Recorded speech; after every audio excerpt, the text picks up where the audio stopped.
So the Department of Justice is expected to release some of the Jeffrey Epstein files today. This comes out. Hey guys, this is probably going to come across as shocking to virtually zero people here, but the files that they quote unquote released, they released to MAGA influencers. It was scrubbed clean of any sort of new details, and that's it. One good part of this, however, is that this is a very direct promises made, promises not kept moment, and a lot of the MAGA influencers are very upset. Given how stupid things have become, I'm going to be very careful in saying this. I think this would have more of an impact on Trump's reception from many parts of the MAGA base in a negative way than literally if the Trump administration caught Medicaid and like killed their parents. I'm not even kidding. I'm so for real about this. This isn't to say that like it's not important. The Epstein files are insignificant or anything like that. I think they are, but these people are more tuned into that shit than anything else. I could totally see this being like the breaking point or a jump off point for numerous hogs. Hogs are melting down all over Twitter for not getting the Epstein files released. And obviously the House Judiciary put a Rick Roll clip to say breaking Epstein files released. And everyone's like, women were the monsters who organized and participated still walk amongst us, and you're joking about it. This is a fucking insane thing to do. Not the first time Jim Jordan looked the other way when serious crimes were committed. This ain't gonna go how you thought it was. Now, it's because, much like Luigi Mangione, the understandable anger and resentment that Americans feel towards our pedophilic elite is bipartisan. But of course, when you are a part of the pedophilic elite, regardless of your party affiliation, you don't understand that. You think it's like, haha, who cares? Lol, a meme. For a lot of people, it is not a meme at all. And for many of those people that I'm talking about, they're not even, their obsession with this is definitely beyond like a normal, understandable level of enthusiasm and interest. After a Republican push for transparency, Griff Jenkins joins us live from Washington with the details. So who's on the list, Griff? Boy, Lawrence, that is the question. Good morning. And there's no timeline, Lawrence, for when this bombshell may drop today. But if Pam Bondi's teaser to Jesse last night is any indication, we could get some shocking revelations. 200 victims, 200. So we have over 250 actually. So we have to make sure that their identity is protected and their personal information. What you're going to see hopefully tomorrow is a lot of flight logs, a lot of names, a lot of information, but it's pretty sick what that man did. Recall this all started after President Trump first told our own Rachel Campos Duffy that he was open to releasing some information. Bro, it's so funny people forget. Donald Trump, ironically enough, I shit on him all the time. If you know anything about their connection to one another, Donald Trump ironically cut ties with Jeffrey Epstein far before the Clintons did. As a matter of fact, the Clintons never really cut ties with the Epsteins. Like Donald Trump literally used to be homies with them. Okay, that's why those videos exist from the 90s. And ironically enough, when he was homies with him, Jeffrey Epstein would use Mar-a-Lago as a hunting ground to get underage girls that he could sex traffic. And as soon as Donald Trump found out that he had this court case, he was like, it's done. There is no other evidence of these two people ever connecting with one another. I still, however, believe that Donald Trump's administration killed him because he was a asset. Too many rich and too many powerful people, liberal and Democrat alike, would get in trouble if the Jeffrey Epstein tapes were ever revealed. I nor the task force were given or reviewed the Epstein documents being released today. A New York Post story just revealed that the documents will simply be Epstein's phone book. This is not what we or the American people asked for, and a complete disappointment. Get us the information we asked for, says Representative Anna Paulina Luna, official representative for Florida 13. This is not going the way that they thought it would go. I don't know why they thought that like people wouldn't understandably get mad at this shit.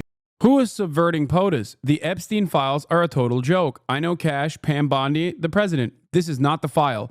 White House tells me that they believe usual suspects at FBI/SDNY has the actual Epstein client list and are refusing to turn it over. This is an internal civil war if true. I will be doing a special X-cast in a few minutes. Attorney General Pam Bondi says FBI withheld information on Epstein files currently held at FBI New York City field office. Bondi wants it delivered to DOJ tomorrow, but it must go through many different levels of protection of victims before released. Oh my God. How much you want to bet they're going to eliminate all of the Republicans and Republican donors from these lists and only keep like, and probably a lot of the Democrat donors too, but only keep like a key number of Democrats from it. I do want to mention to every single person that, one, I believe that Jeffrey Epstein was a Mossad and CIA operative who engaged in blackmailing high-profile individuals on his Lolita Express, including but not limited to sex trafficking minors, and that the American government will never truly reveal the heinous crimes that it committed. Just so you understand. I didn't think you'd say it out loud. Wait, what? Why? Why wouldn't I say it out loud? Ehud Barak visited Jeffrey Epstein's New York mansion in 2016. What the is Ehud Barak, former Israeli prime minister, doing at Jeffrey Epstein's mansion in Manhattan? What are we even talking about? No, it's not like a polar bear in Arlington, Texas. It's like a polar bear in the Arctic Circle. Are they in Antarctica? That's where the polar bears are, right? Can you explain the connections between him and the CIA and Mossad? I don't know, man. How did a internationally renowned sex trafficker file get a slap on the wrist by, at the time, Florida prosecutor Alexander Acosta, who then became Donald Trump's labor secretary, by the way, later down the line, because people told Alexander Acosta that Jeffrey Epstein was too valuable of a asset. Also, Ghislaine Maxwell, Jeffrey Epstein's second in command, Ghislaine Maxwell's father is like the OG espionage guy. Robert Maxwell. For writer who broke Epstein case, a rumored Mossad link is worth digging into. Reporter Julie K. Brown isn't convinced the accused sex trafficker took his own life and says associate Robert Maxwell may not have been the only one tied to Israeli intelligence. On this day of justice and transparency, I'd sure like to hear from Trump's former labor secretary. Yep, I was told Epstein belonged to intelligence and to leave it alone. That's what Alexander Acosta, former U.S. attorney in Miami, said after explaining why he cut Jeffrey Epstein a sweetheart non-prosecution plea deal back in 2007. Jeffrey Epstein boasted about being a Mossad agent like Ghislaine Maxwell's father, Robert, according to the bombshell claims from ex-girlfriend. Yeah. Why would he work with Mossad? Genuinely curious? I don't know. Why don't you ask former Prime Minister of Israel, Ehud Barak? He's still alive and well. He goes on television. Don't ask me that. There is no Jeffrey Epstein client list, period. It's a figment of the internet's imagination and a means to just slander people. Oh, she's saying that there is no like official Jeffrey Epstein client list. He was known to record people and save evidence against them. Really? Imagine telling this to Julie K. Brown. She's being sarcastic here, by the way. Julie K. Brown is almost I don't want to put too much stress on her, which I'm sure she's had to deal with for many, many years at this point. But she is quite literally the responsible party for why this Jeffrey Epstein stuff blew up again, like almost single-handedly. Julie K. Brown. Well, if you actually read my book or anyone's, you would know that the FBI file on Epstein is public. Google it in the FBI's vault. It is, however, heavily redacted. So yes, there is a file. The real stuff that I would want to know, that I think a lot of Epstein people that have been tracking this stuff for many, many years want to know, is what those marked DVDs and CDs had in the Epstein mansion. I don't think we will ever find out. And I'm almost certain that they deleted all of that shit. I mean, maybe if they just kept it as blackmail, maybe they didn't delete it. But when the police raided, when the second case opened up on Jeffrey Epstein, and the police raided his Manhattan home, they found hard drives, CDs, DVDs that were all marked with names that are redacted. The FBI since then has said, oopsie, it may have changed hands and we don't know where they are or some shit like that. I think if they're blackmail on very wealthy individuals, I doubt that they would delete that because that's very important blackmail material. But I understand where Julie K. Brown is coming from in terms of like the Epstein client list. Welcome back into Live Now from Fox, where we are following some breaking news regarding documents detailing some of the crimes committed by Jeffrey Epstein. Taking a look here at a post from Fox News on X in which they say Epstein files : Pam Bondi sends fiery note to Kash Patel accusing FBI of withholding docs. So according to Fox News, Attorney General Pam Bondi sending that. I can tell you one person I know know for a fact is a Jeffrey Epstein client and friend, Elon Musk's brother, Kimball Musk. Kimball Musk met his girlfriend through Jeffrey Epstein. Yep. She was one of Jeffrey Epstein's girls. And no, not every single one of Jeffrey Epstein's girls that he sex trafficked were minors, chap. There were minors as well, for sure, but never every single one of them were minors. As a matter of fact, a lot of them were not minors. Files. Yeah. Would you declassify JFK files? Yeah. Would you, I did a lot of it. Would you declassify the Epstein files? Yeah, I would. All right. I guess I would. I think that less so because, you don't know. You don't want to affect people's lives if it's phony stuff in there because there's a lot of phony stuff with that whole world. But I think I would, or at least Do you think that would restore trust? Help restore trust? Yeah, I don't know about Epstein so much as I do the others. Certainly about the way he died. Oh! It would be interesting to find out what happened there because that was a weird situation and the cameras didn't happen to be working, et cetera, et cetera. But yeah, I'd go a long way toward that one. The other stuff I would definitely do the January 6th. Dog, you were the president. Your main guy at the time, old Bilbo Barr, was in charge of the DOJ. This is a very convenient fact that Trump supporters keep forgetting. Anyway, I just wanted to point this out. I'm not libbed up and saying like, oh, it's because Trump is compromised or whatever. I don't think he was. I think he was initially compromised, but I think he cut ties far before any of these other like elite did. Having said that, I think Trump did it because he knows not to rock the boat. That's what I think. Just because he's president doesn't mean he knows what happened in the 7.5 minutes where 2 guards left Jeffrey Epstein unsupervised. Excuse me. The 7.5 minutes where 2 guards left Jeffrey Epstein unsupervised that also there's no footage of because unfortunately in those 7.5 minutes the cameras actually broke. It worked before and it worked after, but not for the 7.5 minutes that Jeffrey Epstein was left unsupervised. You know what's really funny?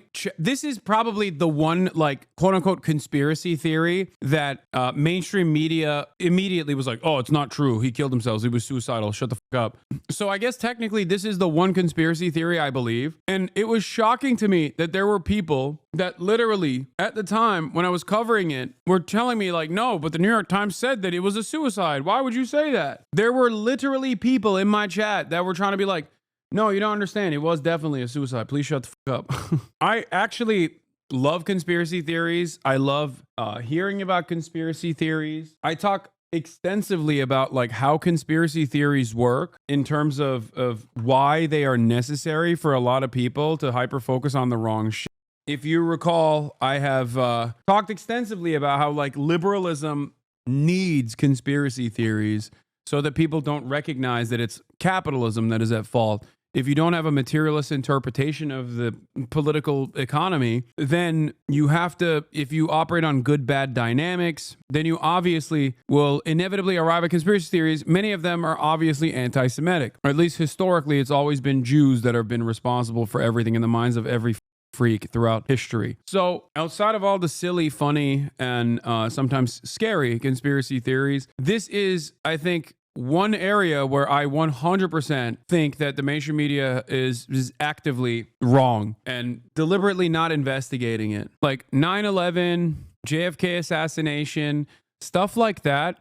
I don't have the full, I don't have the same level of confidence in what truly took place there. I guess with 9/11, like there is obviously a little bit of confidence in terms of like, at least America's negligence in the process. But with JFK, I don't know. I mean, I meme about like George H.W. Bush, but like, I don't know, right? I don't know. I don't have that same level. I don't have that same degree of confidence in the JFK stuff as I do with Jeffrey Epstein, possibly because I was literally there when this stuff was getting uncovered. So I paid close attention to it. And I think his job was basically to connect very wealthy people with one another and also simultaneously blackmail incredibly wealthy people as well. It's not like some kind of satanic conspiracy theory or whatsoever.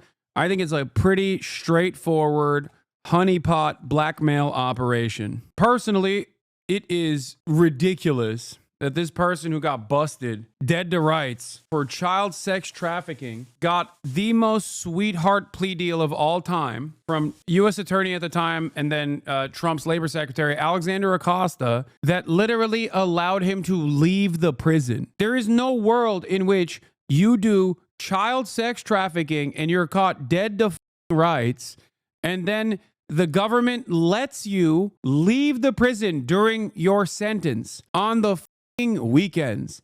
That is not real. That doesn't happen in Norway. That is crazy. Now, I do have a copy of that letter that was obtained by Fox News. A live now look at the Capitol building as I read to you what the Attorney General had to say. She goes on to say this: Dear Director Patel, before you came into office, I requested the full and complete files related to Jeffrey Epstein. In response to this request, I received approximately 200 pages of documents, which consisted primarily in flight logs, Epstein's list of contacts, and a list of victims' names and phone numbers.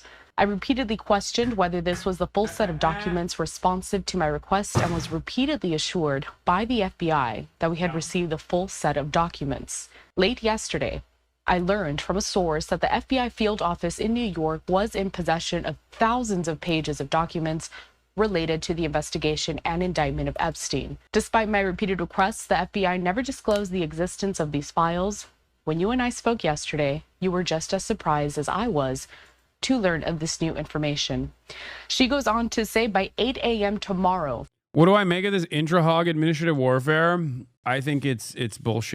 I think they're faking it. I think that they are basically fake fighting because there's no shot. Like, in order to believe that the Trump administration is honest about like releasing these files, you have to legitimately be a QAnon conspiracist. You have to legitimately think that Donald Trump is actually interested in undermining the deep state. Donald Trump has never been interested in undermining the deep state because the deep state, a concept that was literally initially invented in Turkey, okay, with the MIT, is a parallel government, a parallel governance, an espionage agency that operates not at the behest of the government, but actually operates alongside the government and oftentimes will undermine the government. Now, while I do believe that in the United States of America, especially in periods of the Cold War, there were instances where the CIA and numerous other agencies like that did operate outside of the boundaries of the American government, but ultimately still at the behest of American capital. Donald Trump is virtually the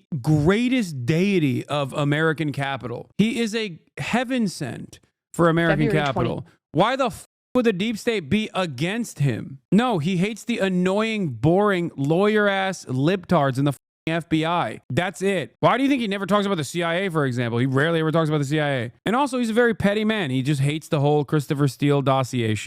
He doesn't hate the deep state. There is no parallel interest. There's no parallel governance within the American State Department. Donald Trump is the American State Department. 28th, the FBI will deliver the full and complete Epstein files to my office, including all records, documents, audio and video recordings, and materials related to Jeffrey Epstein and his clients, regardless of how much information was obtained. There will be no withholdings or limitations to my or your access. Finally, she says, I am also directing you to conduct an immediate investigation into why my order to the FBI was not followed. You will deliver to me a comprehensive report of your findings and proposed personnel action within 14 days. I appreciate your immediate attention to this important matter. I know that we are both committed to transparency for the American people, and I look forward to continuing to work with you to serve our president and our country. And then it's signed. They're not going to destroy it. They're just going to put it under a mountain of paperwork. They're going to put it on that like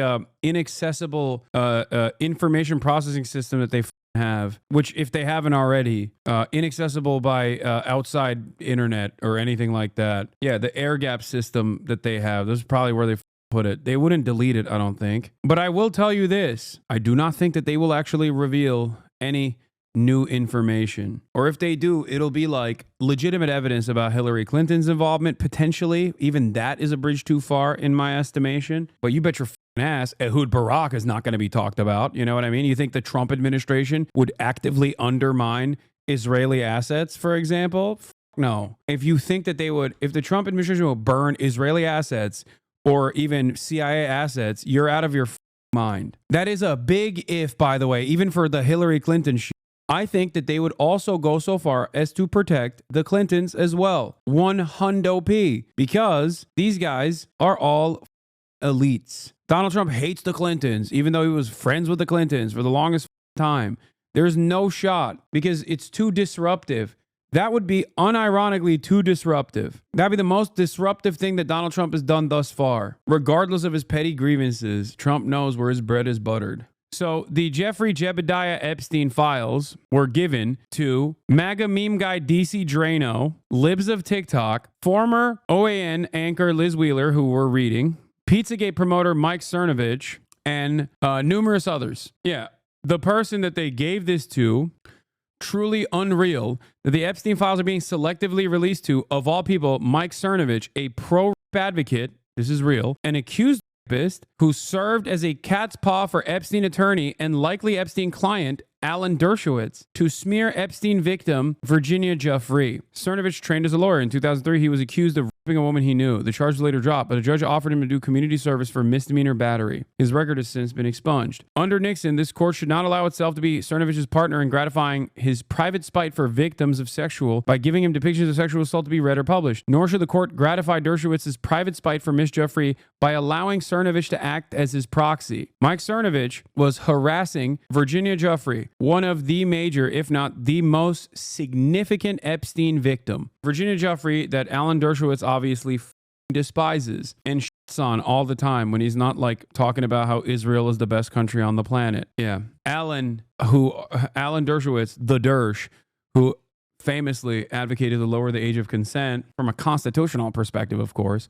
Alan, who famously said, "Oh, I've gotten massages at the Epstein home, but I always had my underwear on." That Alan Dershowitz. Also, the only thing that came out of this, the information that came out of this is not new anyway, which is not very surprising in my opinion. Fanatical Zionist neocon tech billionaire Peter Thiel, who created J.D. Vance's entire career and whose CIA-founded company, Palantir, is a core part of Israel's machinery of genocide in Gaza, is of course also closely connected to Jeffrey Epstein's pedophile sex trafficking ring. He even met with Epstein long after he'd been convicted as a pedophile child sex trafficker in 2008. So it is 100% confirmed that Thiel was in on it. These are the real reasons why, yes, the actual Epstein client list, if it even exists, or even like the blackmail stuff will never come out. In anticipation of the seemingly inevitable deluge of dubious info about Epstein in the upcoming months, I dug up an archived version of the original 2015 Gawker article written by Nick Bryant that revealed Epstein's little black book for the first time. Oh, also, this website no longer exists. Do you want to know why this website no longer exists? Because Gawker outed that same libertarian psychopath, fanatical Zionist neocon tech billionaire Peter Thiel, as being a homosexual man. And Peter Thiel hated Gawker for that so much that he vowed revenge against Gawker. And Hulk Hogan was the weapon that he used against Gawker, as he openly admitted to burying Gawker under so much litigation that they would never recover from it. That's what he did. He took out an entire media franchise. Many of you are new here, probably don't know any of this stuff, but yes, Hulk Hogan, was it Bubba the Love Sponge's wife that he and there was a sex tape, and Gawker released the sex tape saying that it was, information for the public to know. And Hulk sued Gawker, and Peter Thiel funded that lawsuit and took out Gawker. Thiel's company Palantir was founded by the CIA, and through it, he and his slave boys Alex Karp, who I've mentioned a couple times recently, the one with the crazy hair, who's always like, "We're gonna kill our enemies, we execute our enemies" on investor meetings, and Mike Solana are a core part of Israel's genocide of Gaza. Thiel also funds the entire Zionist propaganda network, including low-rate hacks like Rinsberg. When you see students expelled, professors fired, people jailed, it all comes back to Thiel. This is correct. What possible answer is there for Peter Thiel, a fanatical Zionist CIA Mossad asset, being close personal friends with Jeffrey Epstein, including after he was outed as a pedophile sex trafficker of children? There's no answer except that he was and remains a core part of it. It's actually insane how all the main funders of Trump and Trump himself are directly and personally tied to a pedophile serial rapist, Jeffrey Epstein, who was a Mossad asset, blackmailing all the world's elites with tapes. They're all in on it. Does it not shock anybody or weird anybody out that like Alan Dershowitz, who was friends with Jeffrey Epstein, who defended him in a court of law, was allowed to just operate in polite society, including but not limited to Fox News all the time? He still to this day goes on Fox News all the time. Isn't that strange at all that all of these supposedly QAnon-style conspiracy theorists at Fox News, including but not limited to Tucker Carlson of all people regularly had Alan Dershowitz as a guest host? How does that work? And it's so funny because all of these dumbass conspiracy theory enjoyers literally can't even put two and two together when it's like directly in front of their faces, because they're so hopped up on partisan fumes that they think, no, this is just a Hillary Clinton move. It's not just like, there's no bipartisanship in the feel like elite. Today was so weird. It has Portnoy posting like a lib. I'm going to be fair. These questions need to be asked today. Why is the release of the Epstein list always a show? What point of booting out illegals and criminals while somehow becoming a safe haven for the Tate brothers? Why is crypto in the toilet if Trump is crypto king? How far does Tesla stock have to crash before Elon goes back to work? Oh my God. This is brilliant. They got Pork Boy posting like a liberal. Oh my God. I wonder how, all of these guys who have direct ties to Jeffrey Epstein, including but not limited to Elon Musk, can just get away with just constantly posting about Jeffrey Epstein. Oh, let's leak the client list or whatever. They always say this and they're like Epstein associates. I think it's because they know that the truth will never come out.